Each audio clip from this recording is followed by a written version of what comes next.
All right, welcome to City Hall. This is October 21st, just prior to the World Series of the Cardinals, which I believe starts when, Ralph? Is that tomorrow night? Wednesday night. Okay, so we got a couple extra nights. Appreciate everyone being here tonight. Before we start tonight's meeting, we'll call it to order officially with the pledge. But before then, Mr. Carlos Graham will lead us in prayer. Carlos. Let us bow our head. Loving and gracious God, you're indeed the giver of all good gifts, and we thank you today for all of your blessings. Your word says in Philippians 4:13, I can do all things through Christ which strengthens me. Therefore, as we carry out the business of the city of Jefferson, let us focus on Christ to keep our hearts humble, our thoughts unselfish, and our actions of integrity. We ask, too, that you bring comfort and peace to the families in Nevada that have been impacted by the middle school shooting, and your continued blessings on our country, state, and city.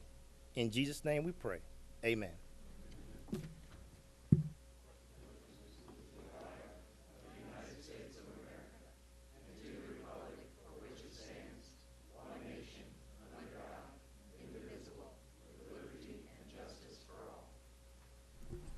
I'd ask the clerk to read roll, please. Branch, Bray, Here. Carroll, Here.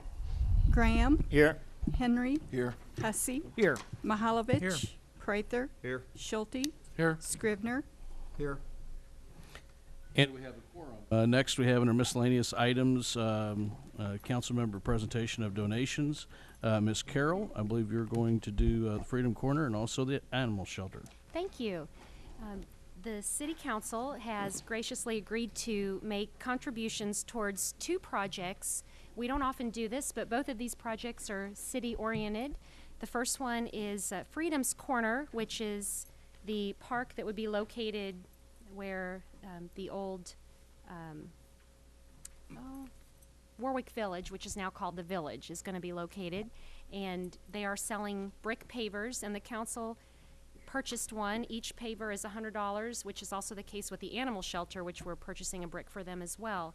And I know tonight we're going to have a representative from Freedom's Corner and from the animal shelter. So is Hank Stratman is here. Hank, if you would like to come to the podium.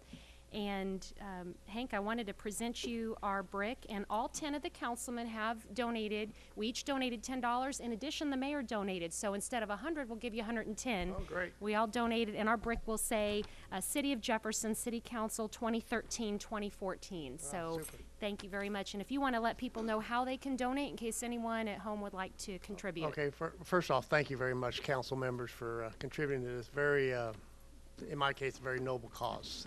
And it's going to be a great Veterans Tribute there. And we would invite all of you to attend the dedication ceremony on 11 November, 2 p.m. That's start time. So please put that on your calendars if it's not already there, and we'd love to see you.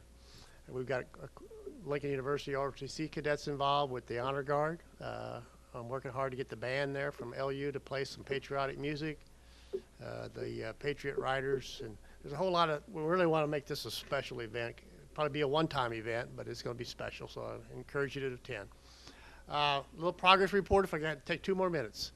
If you haven't been over there recently, we've got the major constructions done on the large flower bed pedestal mount, which is going to host the Eagle. I've also got the footing in for the smaller sign that has a tribute on it from the East End Business Association. I will complete that construction this week, and then all that will be left is just bring in the granite and assemble the pedestals and mount the Eagle and install the flagpole. Flagpole's been removed and repainted and refurbished, and the electricians are going to lay the electrical lights, wiring for the electrical lights this week, and so we're on track for 11 November dedication. Anybody interested in purchasing a brick, and it's not just a memorial for a deceased veteran, it's kind of a tribute, and that's why we call it that, a veterans tribute, where you can send any message you want concerning veterans service and freedom and what's important to you and your family. There's a website called Eastside Business Association, jcesba.org, and on the cover page of that website it shows you where to click, and then it brings up the application. I can't say enough how supportive the businesses, not just on the east side, but throughout Jeff City has been in donating their goods and services. I'd say at this stage, 75% of the cost has been donated by those businesses throughout, from Apache Flats, the west side of town, as well as the east side. So you can be very proud of your city businesses. Thank you very much for your time. Thank you, Hank. And Hank, here's thanks our a lot. donation.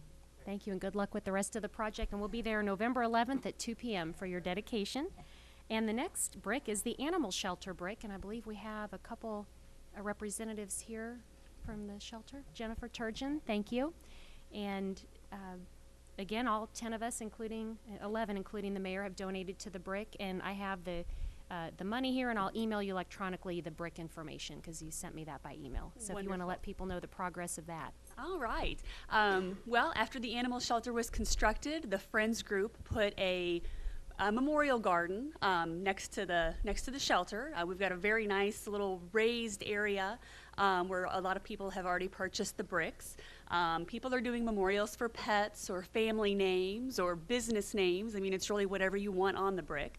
But the Friends group has worked very hard to landscape the area, and it's really nice. We've got some benches out there, and when people are out visiting or walking the dogs or meeting a prospective family member, it's a nice place for them to hang out and get acquainted. But the courtyard looks fantastic, and we'd encourage everybody to stop by and visit it. We are still selling bricks, and we will be for quite some time. They're $100. And you can go to the animal shelter at 2308 Hyde Park Road and get an order form, or you can email pawfriends@hotmail.com, and we can send you an order form that way. We really appreciate your support.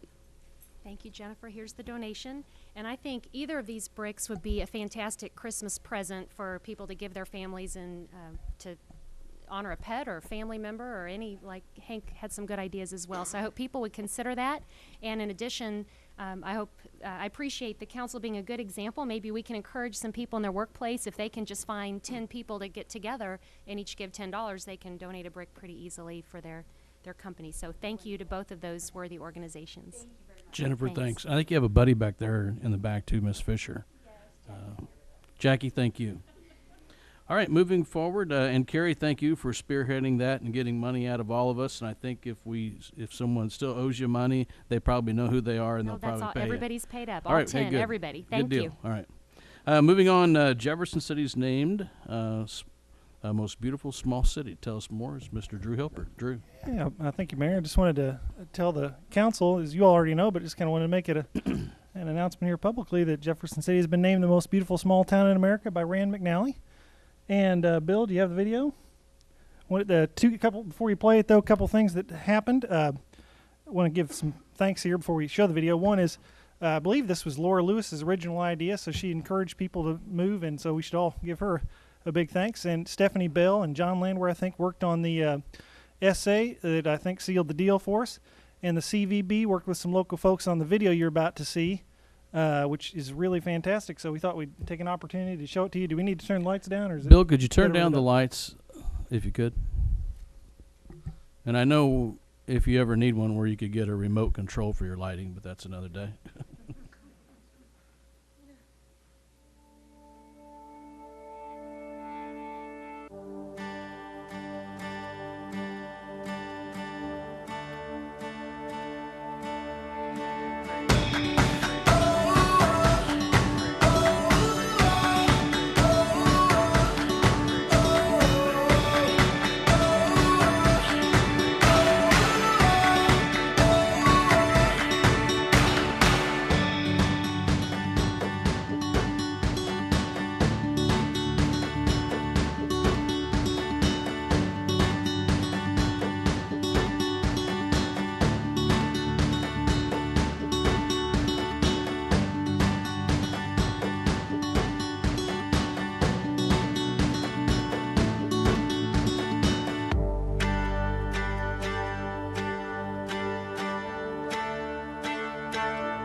So anyway, really cool video, I thought. Yeah, it's very neat. So did the Drew, Rand people, what I all, guess. what all do we get from the McNally Group? I- Besides a few maps, I'm sure. idea. But- We get identified in their publications, and Diane Gillespie's working with them now on exactly how that'll come out. And as somebody told me, we're hoping to marry a ball player because we're Excuse me? cheerleader now. Never mind. Oh, okay. Or it's like a beauty queen, we'll be the pageant winner for this year. Anyway, And I think Next there's item like on the agenda. Phyllis was just telling me, I think there's like $15,000 involved somehow, maybe for the CBB or did not know that. okay, I hope that's true. or a As I city- said, Diane city Gillespie's working attorney with them on account. that. Great. Well, thanks to everyone who voted on that. Obviously, I think that shows you how beautiful our city is. Whether you're from here or whether you've moved here, there's no doubt that we're all very proud of what we call our capital city. And I think, from what I understand, there was a town in Florida that kind of thought they had it wrapped up. They had a lot more votes than we did, but they didn't put in a video near like ours, and that's Well, I kind of what guess put that's us over what it the was. top. So Our essay and video. we put us will over. be hearing more from the people that put that video together, and I would imagine on behalf of myself and the council, there could be some awards on who's worked on this the most, because it's definitely a great thing for our community. Appreciate everyone who helped on that. Next, we have the dunk tank champion of Jefferson City, our city administrator, Mr. Drew Hilper. Okay, you got the slideshow, Bill? This is really in relation to the same thing. We took an opportunity we wanted to celebrate. Well, here's what happened. A person in our planning department, Sonny Sanders, had asked if because the employees were voting on this thing to try to get us up to a number, and he asked if we won, if I'd sit in a dunk tank. And, I said yes. We were 1,000 votes behind. I'm thinking, no problem. Well, of course, we ended up winning, much to my chagrin. So, anyway, we got that up, and we thought we'd take the opportunity to raise some money for United Way while we were at it. So we got the dunk tank set up, and Britt really acted as our auctioneer, and we sold the right to throw balls and dunk me. Flip the video there. And there was our dunk tank, which I'd like to add. He's not here, but Detective Edwards graciously added some ice to that thing before we started. Next one. So here's the volunteers. As you can see, I was wearing my Dodger shirt, which gave the employees an extra incentive to dunk me. I am a Dodger fan, and in hindsight, I may have overstated their ability to win that division. Hold on. Roll back. Go back, Bill. There we go. Also wanted to mention Carrie Carroll and Councilman Mihalovich as well joined in. I gave the council very, very short notice on this. We kind of put it together pretty quickly. So it was very much appreciated that they could show. I know the rest of you would have liked to if I could have given you a little more notice, but it was quick. So go ahead and flip it to the next one. There I am facing the very first pitch. Go ahead. Oh, there's Edwards. Turkey. Oh, Gail actually dunked me. She threw from about 3 feet away, but whatever. I think she was the first one to actually throw the ball and dunk me. Is that right? They auctioned off each pitch, and I think Councilman Mihalovich threw in 40 of his own dollars to give Greg Reese a shot to throw, who was pitched for AAA Tigers, and I cheated him intentionally. We locked the seat so he wouldn't fall. But go ahead. There's me getting out of it. You can see how close she was. And then Councilwoman Carroll jumped in, and we had a little council therapy where the council people threw at each other a little bit and promised not to hold it against each other. Go ahead. And I can't tell who's throwing there, but keep living. Oh, there's Councilman Mihalovich when he was still dry. There's our council therapy picture. So I can't remember if we dunked or not. And then he brought a paper and wore that suit. I thought he was going to change, and he just came in that. It was fantastic. Go ahead, Bill. And he went down. I think Kerry dunked him, didn't he? Yeah, I thought so. And United Way was there. There's some of our employees. We had a very good time. It was also a little morale booster. Employees brought some hot dogs. The FOP and the fire union brought some drinks, and the parking guys worked very hard on that. And there's Buck. I think he was the maestro of it all, really. He was operations director there. And we just wanted to add that the nice quote by Sir Winston Churchill: "We make a living by what we give. We make a living by what we get. We make a life by what we give." And it's killing me not to tell you. Well, go ahead, Bill. Is that it? All right. We raised $350 that day for United Way, and it's killing me not to tell you what we raised overall, but I had to promise I wouldn't spoil that until United Way came out on it. So anyway, it was a very fun event, very exciting, raised for a good cause, and we just wanted to share it with you. Drew, on behalf of the council, I'd like to give you a round of applause for setting that up, along with the rest of the deal. Great morale booster that day, and Rick and Carrie, thank you both for taking a dunk for the rest of the team. We appreciate it. I talked a lot of Rick, smack. I couldn't back up. Rick promised he would not hold it against me. Yeah. They gave me more than my share of balls to throw at him, and I couldn't get one to hit that target, so I just had to manually push the target. But nothing personal, I promise. It was fun, and I loved the hat, the suit, all the way down to the socks and the newspaper. So you must have thought you were safe until I came up and pushed that. And I thought Drew was such a good sport, but he really egged on the rest of the staff, especially Gail. I thought she really went after him pretty tough, too, and Jeremy and everybody else, and it was exciting, and Britt worked really hard, too. So, and some of the councilmen kind of showed up briefly, too, but out of the way of the water, but that's okay. It was a lot of fun, and I think it's cool that you made it into a fundraiser on top of it, and also something kind of fun for the staff. Thank you. All right, thank you, guys. Moving on here to D, we have our monthly finance report led by Mr. Bill Betts. Bill. Bill's also our audio-visual operator, so.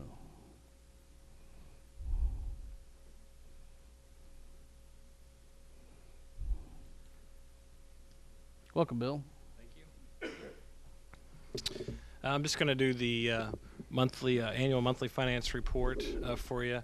In the past, the city administrator has done that, but Drew asked me to do it for this month on Thursday at the meeting. So you've seen a similar slide to this before, but I'll start with sales tax and our 1% sales tax for general fund.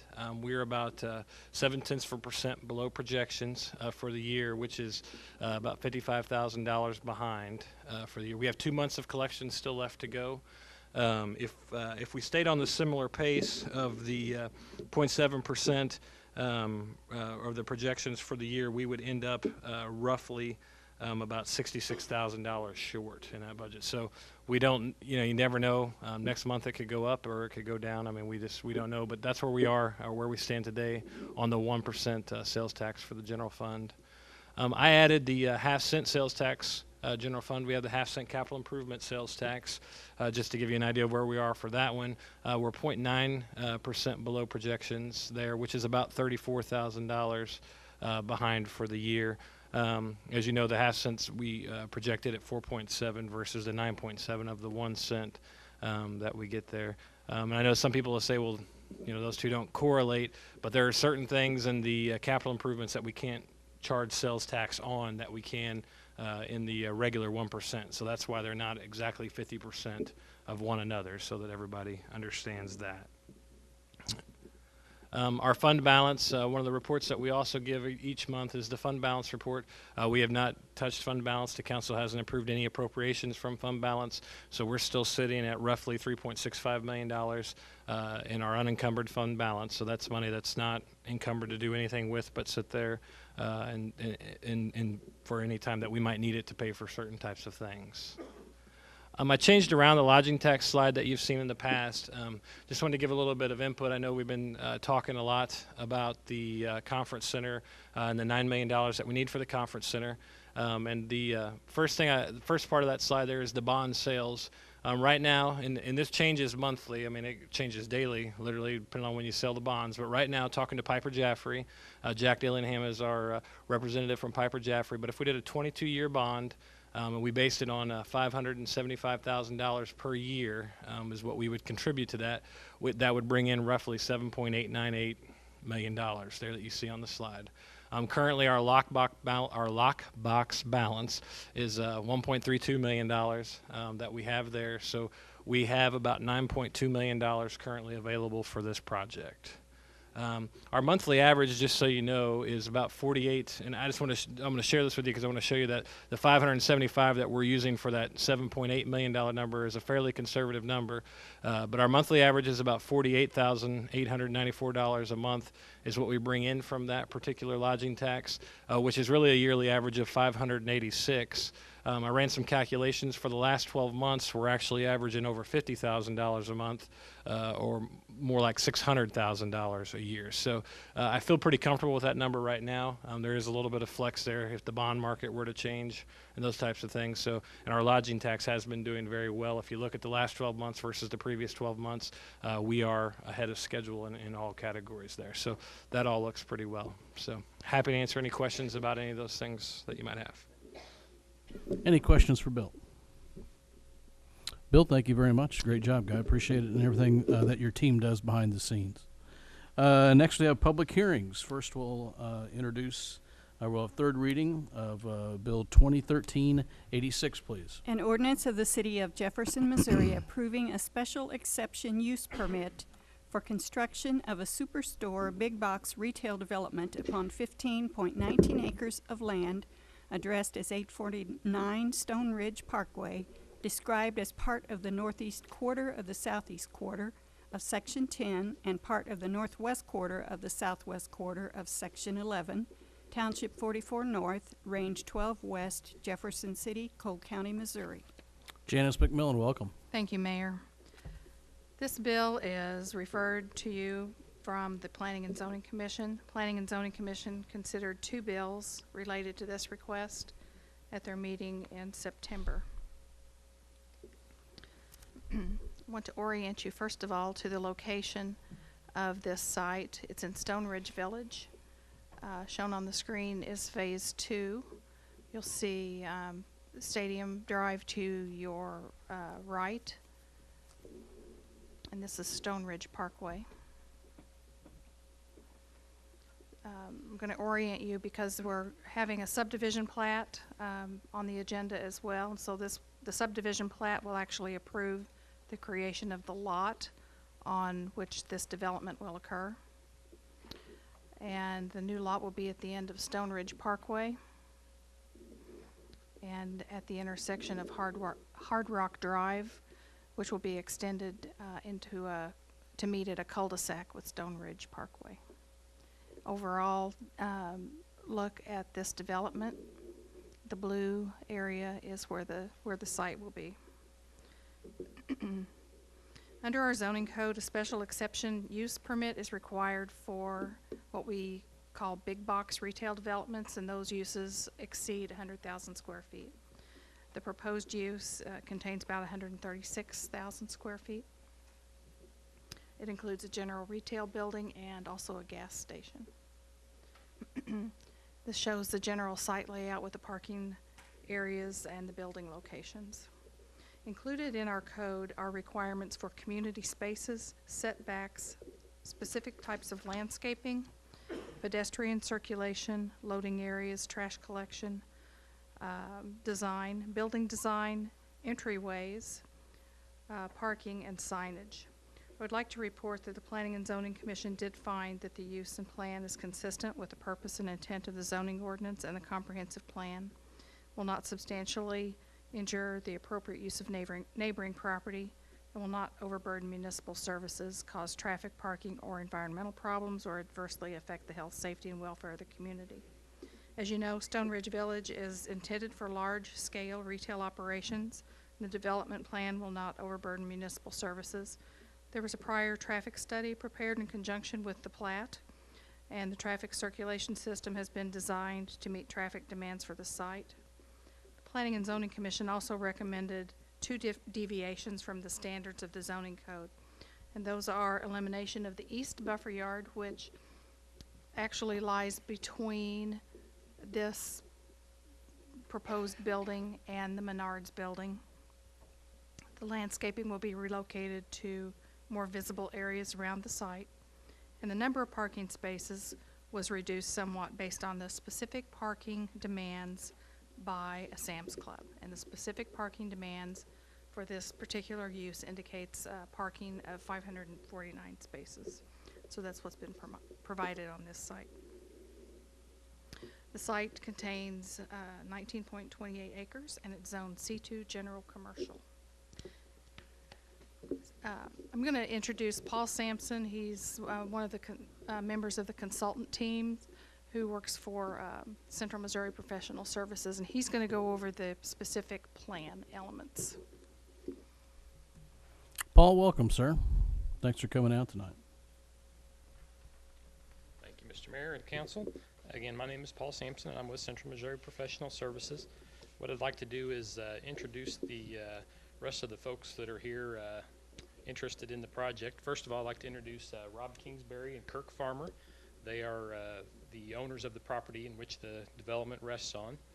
Then we have Rick Rolfing and John Nilgis are here, and they're with Busher Frankenberg, and they are the site engineers for the Sam's Club. And then next to them in the back is Rob Klempel, and he's with SGA Design Group, and he is the architect for the building. What I'd like to do first is just go over a very quick history of the area and how we got here. In 2006 was the first phase of Stone Ridge Village. It was the kind of spurred on by the Coles development. Part of that first phase was improvements to Missouri Boulevard and the original construction of Stone Ridge Parkway. Since that time, both Dick's Sporting Goods and PetSmart, as well as a couple of other establishments, have located in that section. In 2008 was the Menards development, and that was off of Stadium Boulevard. It created Hard Rock Drive and Stone Creek Drive. Also added 2 roundabouts on Stadium Boulevard. And then now at Section 3, it's going to be located directly south of Dick's Sporting Goods and west of Menards. It'll include an extension of Stone Ridge Parkway to the south and Hard Rock Drive to the west, and there'll be a new roundabout intersection created at the intersection of those 2 streets. The total project on Section 3 is 19 acres. The Sam's Club will occupy approximately 15 acres of that. With that, I will turn it over to Rick Rolfing and let him talk about the specific design of the Sam's site.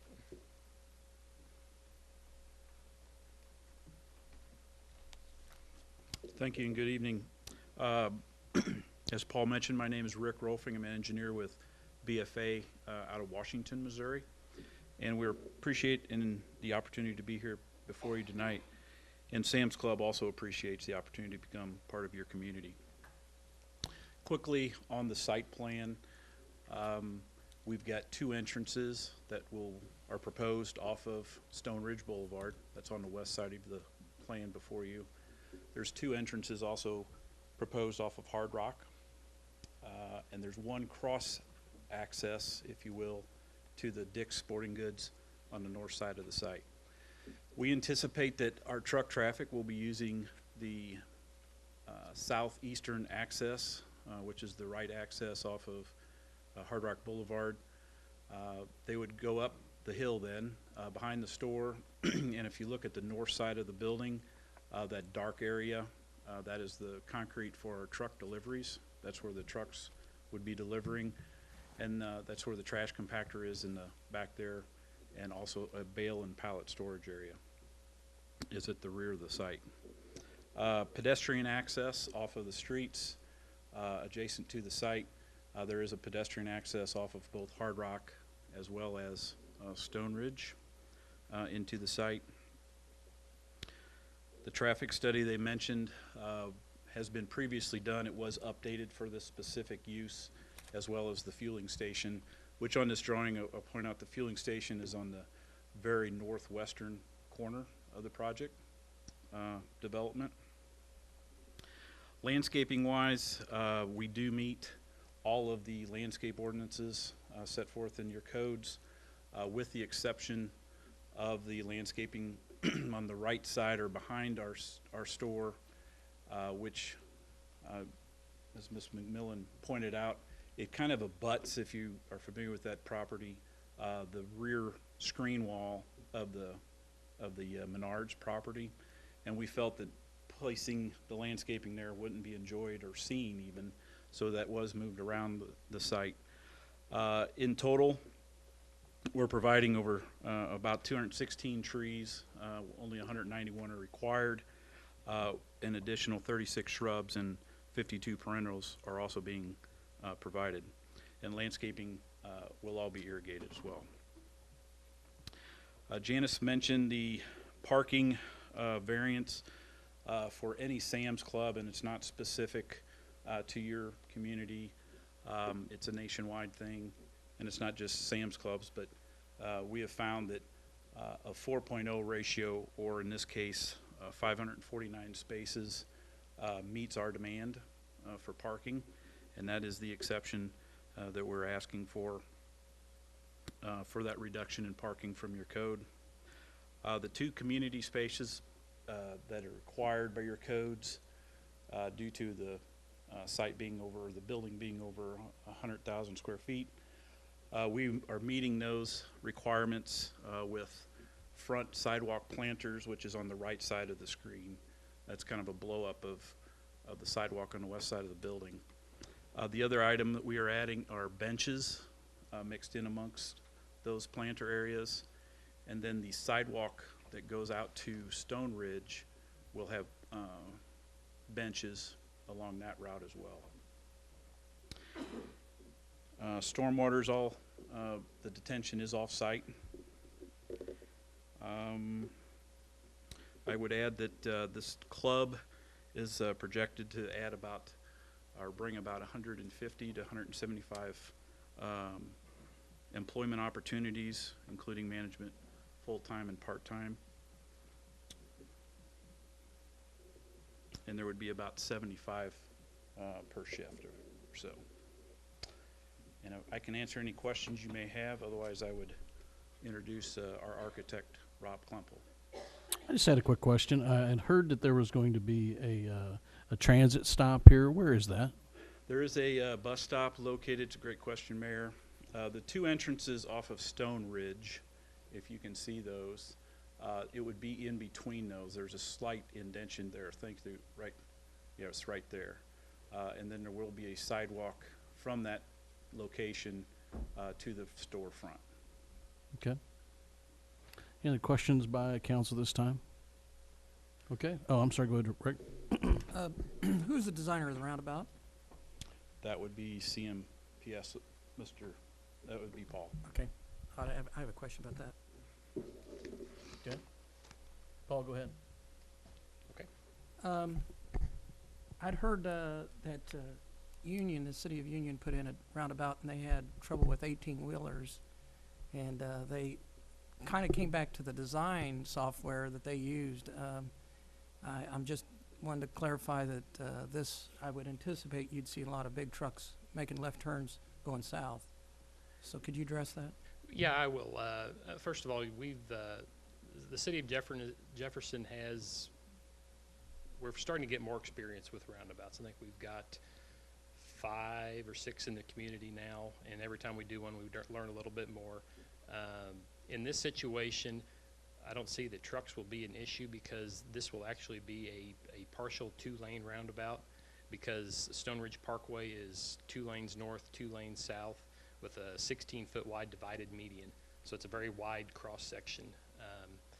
As the trucks come in, they'll have a full 2 lanes of traffic to negotiate that left turn. It's sized big enough that they should be able to, as they come in on the inside lane as well, where they will make that left-hand turn from. So there'll be a truck apron on the inside of that as well. So the truck should be able to stay within their own lanes, but even with a poor quality truck driver, you've still got 2 full lanes of width through the roundabout. So in that case, I don't see that there'll be any truck issues with this. To answer your question, Rick. Any other questions by the council? Okay. Anyone else at this point in time? Yes, Rob Klempel. He's the project architect. He'll be presenting next. Thank you. Welcome, Rob. Thanks for being here tonight. Thank you. Appreciate it, Mayor, Council.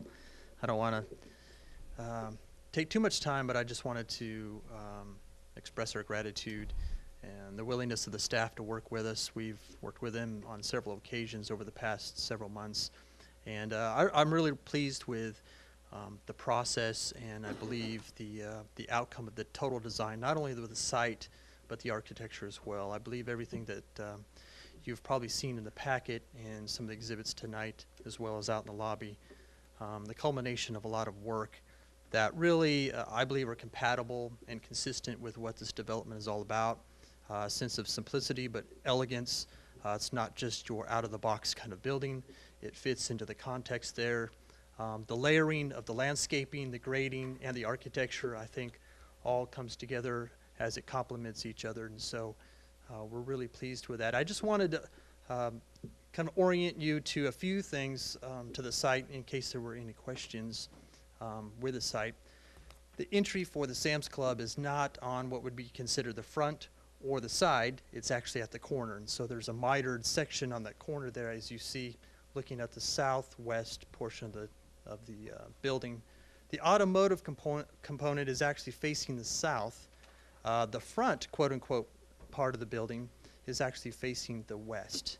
And then the area for the services of the truck dock, oh, here's a picture of the canopy, the entry piece, which was a focal point architecturally, according to the code, that required some of that articulation, and it gave very specific requirements of how we would do that. Obviously, it was up to the staff and myself and the creativity to come up with something that complies with what those requirements are. You can see here we have a combination of the stone, brickwork, canopy, shades, shadows, and textures that I think all come together quite nicely into this palette. And then the landscaping you see there in the parking as the approach up to the corner of the building. On the right side of this exhibit, you'll see that there's where the automotive portion is for the component. The Sam's Club, if you're not completely familiar with some of the operation of the Sam's Club, it has, besides the dry goods and the grocery, it has bakery, it has optical, it has the pharmaceutical component as well. So there's quite a few smaller compartments within this box that it accomplishes. So is there another slide? Here's the fueling station. We also wanted to be very critical about what this looks like, because it's quite different, obviously. It has a kiosk, it has several pumps, and it has a canopy. But we wanted to make sure that it was compatible. It was consistent with the detailing of the building. It's not just something that's thrown on there without any thought or detail to it. So we see here we have a stone wainscot on the bottom here with a color that matches the building itself. So we believe that this blends in and it works beautifully with what is seen on the building. We took some additional perspectives that might not be in the presentation tonight, but we did show the Planning Commission. One of the things that was a challenge to us was the visibility of the building, the layering of the landscaping. So we took critical views from the roundabout and from the north side, because as you know, that the grade changes quite substantially within this development. And one of the things that we wanted to look at, besides the detailing of the building, which here are all four sides, there's two things to note. One is that we took a look at the sight lines to determine the height of the parapets to see if we could screen as much of the RTUs and the rooftop equipment. Well, one statement that I made was, well, you can see the RTUs of all the buildings that are out there now from some vantage point. It's almost virtually impossible to screen them totally. But I think we've done a reasonably well job to screen them as much as we can. We've raised the parapets as much as we could per code, and what you see here is an abstraction of the two-dimensional elevation. You see some of the equipment that rises above the parapets there, but if you think about sight lines and the sight angles, we believe that we have sufficiently screened all of the rooftop equipment as well as we can. So we have four-sided raised parapets for this building to help achieve that. We believe, again, with the layering of the landscaping, that will help us achieve some of the screening that we're looking at. Here are those two exhibits. Thank you. One is from the northwest, one is from the southwest. You can see there that with the site angles and the site views, we believe that all the rooftop equipment will be sufficiently screened. We have the amount of landscaping that Rick was talking about as well. And so once again, we think that layering and the work on the site as well as the building comes together as a really nice composition. I think that might be the last ones. The final thing I wanted to make note is the signage for the site and the building. We can stay there for a minute, that's great. We're proposing two small monument signs interior to the development. You can see there on the streets there, that would be internal monument signs. The other two monument signs or signage opportunities are with a development sign. One is out in the front of Menards, the other one is out by Missouri Boulevard. We are still working with Sam's Club and the developer to determine the final design of the panel for the monument sign on Missouri Boulevard. But the sign panel, which is shown in this exhibit, is right below Menards there. There's an opportunity for signage there, but the interior signage, again, is at those 2 entry points to the site for the customer. And as well, we are showing wall signage for the logo of the Sam's Club on 3 of the 4 sides of the building. Just because of the grades and the approach to the building, we believe that that's necessary for wayfinding. So you will see that in the exhibits, and I believe you've seen that here tonight as well. If you have any questions, be happy to address them. Again, we appreciate your time. Any questions of our presenters this evening? Great presentation. Welcome to Jefferson City. We look forward to your store opening if we can get this hearing done tonight. Approximate date of the opening?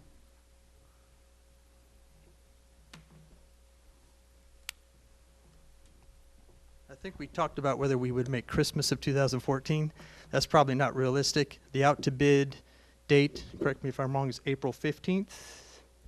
Yeah, it's a, who picked that date? I'm not sure. Oh, wow. April 15th is the out to bid, and it takes roughly about 9 to 10 months to construct this facility. So probably right first quarter of 2015. All right, thank you. Janice, anything else? Any questions tonight of our staff by council? If not, we're going to open up the hearing, the public portion of the hearing. And at this point in time, we'll entertain questions or comments from people in favor of Bill 2013-86 from the audience. And you don't have to be signed up. Okay, seeing none, at this point in time, we'll entertain comments for people against 2013-86. Seeing none, that will close the public hearing. Debate from council. Seeing none, roll call, please. Oh, sorry, Ralph, go ahead. Janice, what is the special exemption for again, please? Our zoning code defines or outlines the special exception use permits, which is essentially a public hearing at the Planning and Zoning Commission and a public hearing at the City Council, is required for retail developments that are in excess of 100,000 square feet in area. Any other questions by council? Debate? Seeing none, roll call, please. Bray, Aye. Carroll, Aye. Graham, Aye. Henry, Aye. Hussey, Aye. Mahalovich, Aye. Prather, Aye. Schulte, Aye. Scrivener. Aye. And motion passes. Next, we'll move into our agenda. Underneath minutes and reports found here at City Hall of the Electrical Board of Review and Examiners.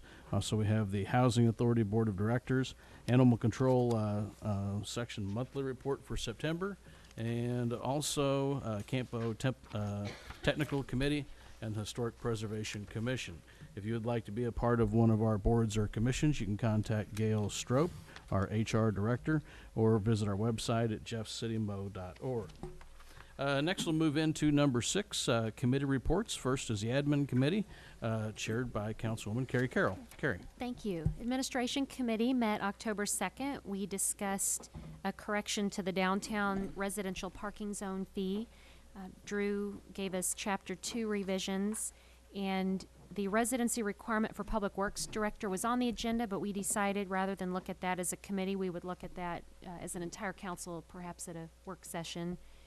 And Housing Authority Health Insurance, we decided not to go that route because the expense involved wouldn't make it feasible, but that was something we thought about partnering with them but was not able to do.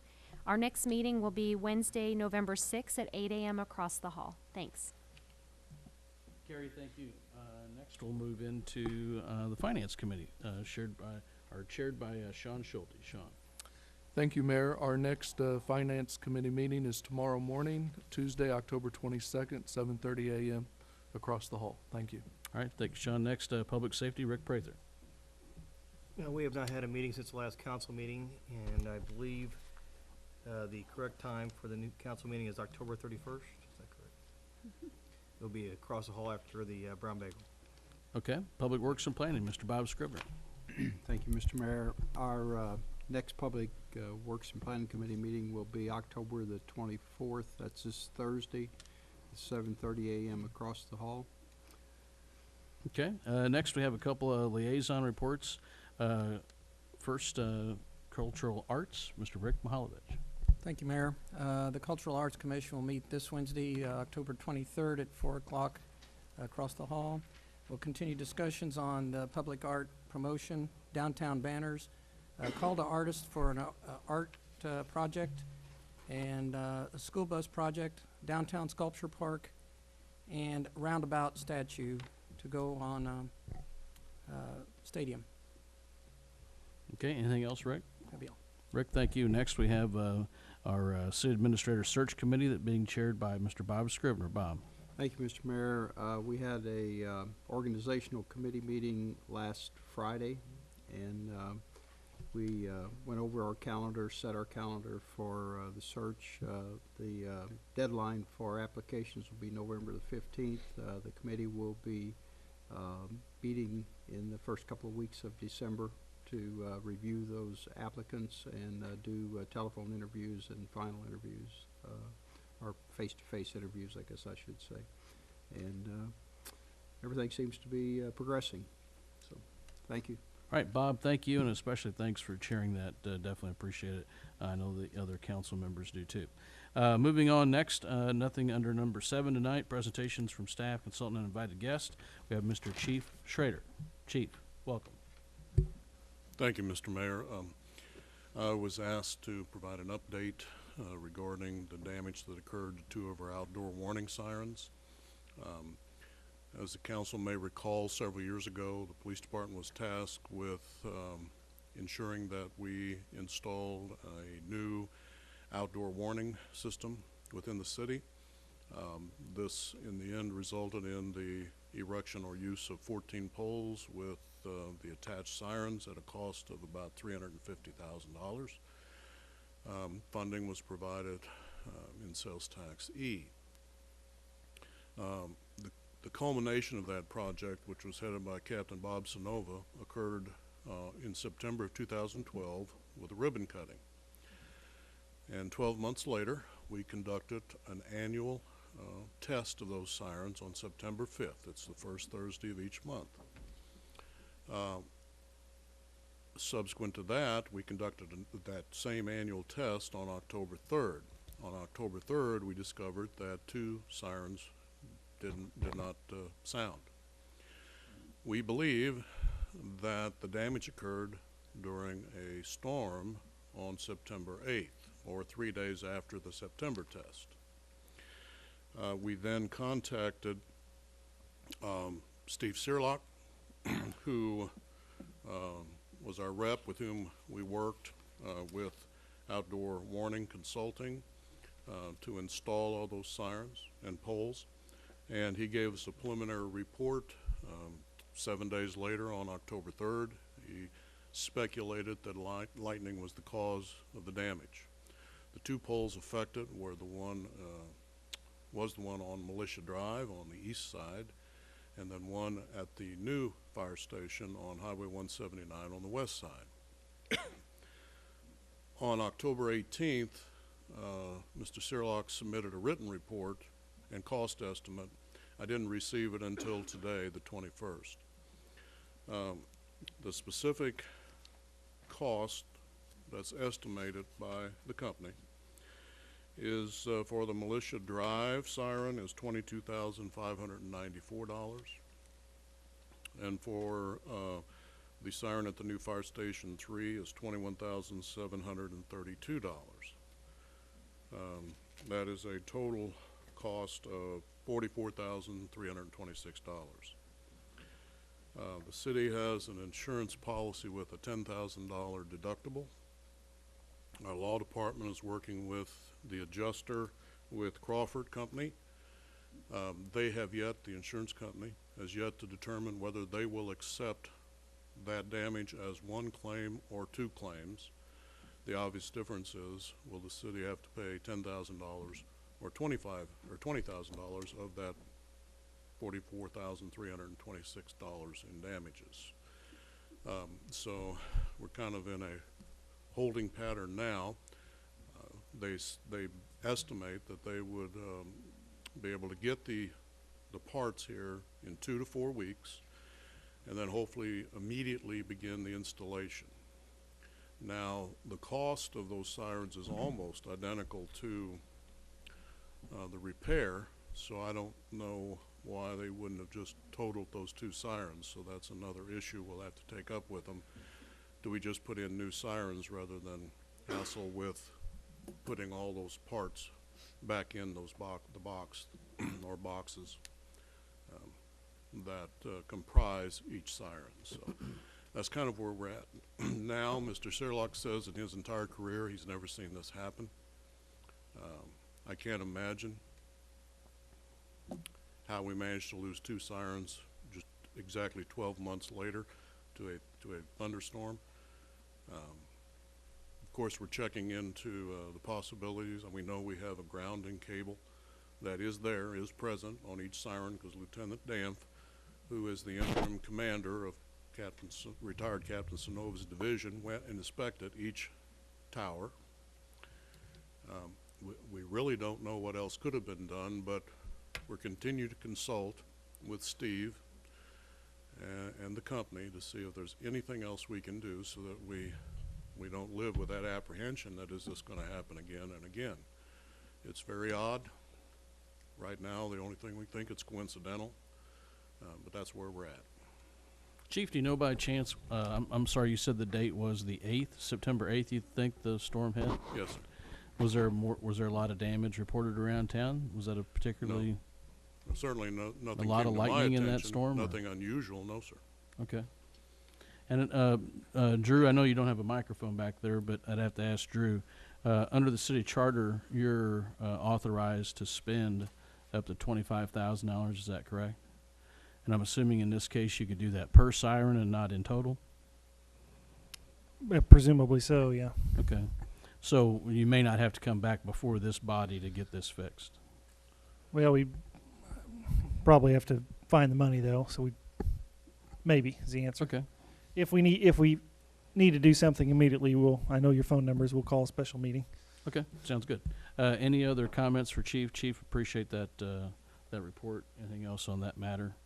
Chief, thanks for following up. Next, we have nothing under number 9. Or are there any announcements tonight by the council or by staff? Mr. Mihalovich. We'll have a combined Ward 1, Ward 2 community meeting. That'll be November the 2nd from 9 to 11 o'clock. And the address is 1512 Swiss Highway, Capital City Christian Church. Thank you. Okay. Any other announcements by staff or council? Okay, seeing none, moving on to number 10. I have first on the agenda tonight, speaking on specific bills or resolutions, I have Mr. Leonard Steinman. Leonard, welcome. Please limit your remarks to 5 minutes, please. It won't take that long. Leonard Steinman, 110 North Lincoln, Jefferson City, Missouri. 8 years ago, before our council was in office and our mayor was in office, Campbell's had this piece of property the Fishers are on today. I was going around and asking questions. I could not get a decent answer on how the material was put into the ground. Campbell's didn't do a very good job when they had it. This is the Fisher farm today. As far as I am concerned, as of today, the Fishers have been doing a very, very fantastic job the last 7 years. And I will apologize if I stirred up anything with the Fishers, but I was looking into what the Campbells were doing, not what the Fishers were doing. And I have found out through the county of Callaway, which we are burying the stuff at, that the treatment is done justification with federal and state regulations. And it's a very extreme position that they're in.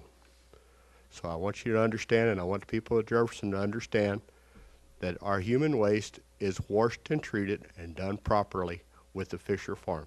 Thank you. Thank you, Leonard. Any questions of Leonard tonight?